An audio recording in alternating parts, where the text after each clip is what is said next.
Čarnieks tautiet Tieņsta Valka vienīgais Latvijas YouTube idiots, un es gribu pievērst uzmanību šim TVNet rakstam, kas seko šādi.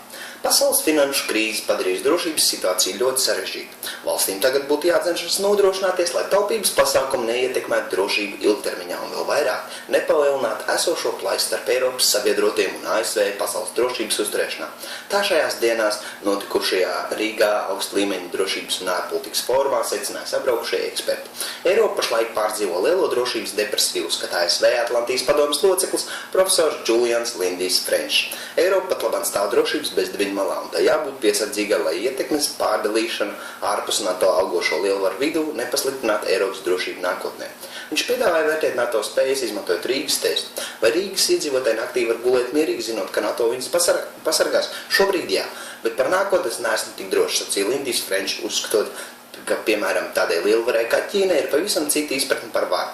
Ja mēs nebūsim uzmanīgi, šie ļaudis būs tie, kas diktēs spēles noteikumus 21. gadsimtā, nevis mēs, teica ASV Atlantijas padomes loceklis un piebildīja, ja ietekmes sfēras pasaulē mainīsies, viņam nav pārliecības, ka NATO var spēs izturēt Rīgas testu.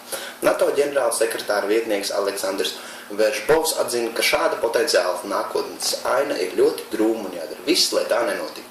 Jūs aprakstītais drošības bezdibenis patiešām ir zināms risks, ja pēc finansiālās krīzes izdevuma aizsardzībai netiks palielināt, tad viedās aizsardzības un citu jauno iniciatīvu iespējas būs ierobežotas, sacīja Veržbovs.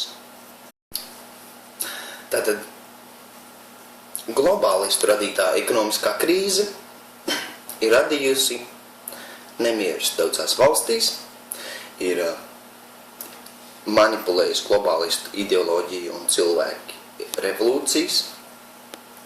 Lībijā, Sīrijā tas manipulēts. Ekonomiski vara jau pāriet Ķīnas rokās, nevis kādas sakritības dēļ, bet tieši tāpēc, ka Ķīna kaut ko ražo reāli un visi pērk no viņiem. Vairāk un vairāk rūpnīcas Amerikā, Eiropā un tā tālāk nespēja konkurēt ar to. Vieglais kredīts, jāridā, visas finansiālās manipulācijas, tas viss ir kopsavilkums tam visam tikai. Ļoti interesanti tā frāze pasaules drošības uzturēšanā.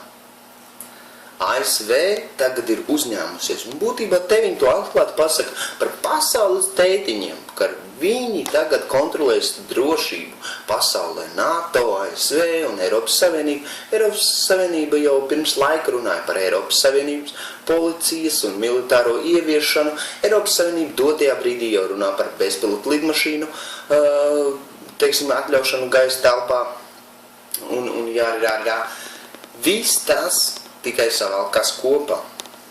Rīgas tests arī smieklīgs fakts. Bet lai vienkārši spēlētu par mūsu iedzīvotāju, teiksim, sirsniņas notīm, viņi paņem un iegriež to vajadzīgā gultnē. Jo mēs visu uzreiz būsim un mēs sabīsimies ārprāts. Kā mūs redz NATO var pasargāt? Tu personīgi tagad jūti NATO drošību. Tu personīgi uzskat, ka tas ir forši, kad mūsu čaļi brauc un cīnās cīņās, kas nav mūsējās. Varbūt tu tā uzskati, tad tu esi vidusmēra idiots. Es neuzskatu, ka mūsējiem cilvēkiem būtu jābrauc apkārt pasaulē un jāsludina tieši tāpat kā krustneši sludināja kristietību, ka mums būtu jāsludina demokrātija ar ieročiem, bumbām un brutāli vienkārši valstu izvarošanu resursu dēļ, bet tas ir līdz, kam mēs esam nonākuši. Lielākais terorists ir valdība, un pret ko mums būtu jācīnās, tas ir pret valdības visatļautību. Bet vidusmēra idiotam tas ir vienaldzīgi, ko mēs tur varam darīt. Tā Veržbova apziņa, jūs aprakstīties drošības bezdibenis patiešām zināms. Kam tas ir zināms? Kam tas ir zināms? Zināms tas ir tikai fakiniem globālistiem. Jo viņi to propagandu reāli tev spiež prātā. Redz kāds bezdibenis, redz Al-Qaida, teroristi, un mēs visi to āpēdam, uzķeramies un domājam, forši, superīgi. Tas viss ir bullshits. Lībija, tas bija tikai tāpēc, ka Gaddafi gribēja ieviest zelta dināru. Sīrija, tas ir tāpēc, ka viņi ir sabiedrotie Irānai, un lai Irānai viņi uzbruktu, viņiem vajag Sīriju izņemt no spēles arā. jo Irāna un Sīrija tie ir ļoti tuvi cilvēki. Ķīna, par cik zinu, kad Irānai ir naftas rezerves un jārērā, viņi jau tur slēdz kontraktus par naftas pārstrādes rūpnīcām, par naftas ieguves vietām un jārērā. Kāds ir masmēdījos jau publiski pieejama informācija. Tāpēc Ķīna stāvēs aiz Irānas. Krievija stāvēs aiz Sīrijas un Irānas. Visi šie te musulmaņu tie trakumi pret diplomātiem. Tas ir tikai bullshits, tā ir tikai provokācija, lai būtu kāds iemesls amerikāņiem ievest savu karaspēku. Par cik sākotnēji viņiem tas neizdevās, un par cik Krievija visu laiku atsakās piekrist, lai ievestu militāros Sīrijā un tā tālāk, viņiem vajag kaut kādu ieganstu. Lai to ieganstu atrastu, viņi ies dejam kādus ceļus, globālisti, domāju, lai līdz tam nonāktu. Sekojiet visām šitām lietām, pievērsiet tam uzmanību, jo tas ir svarīgi. You know, I fucking hate those terrorists.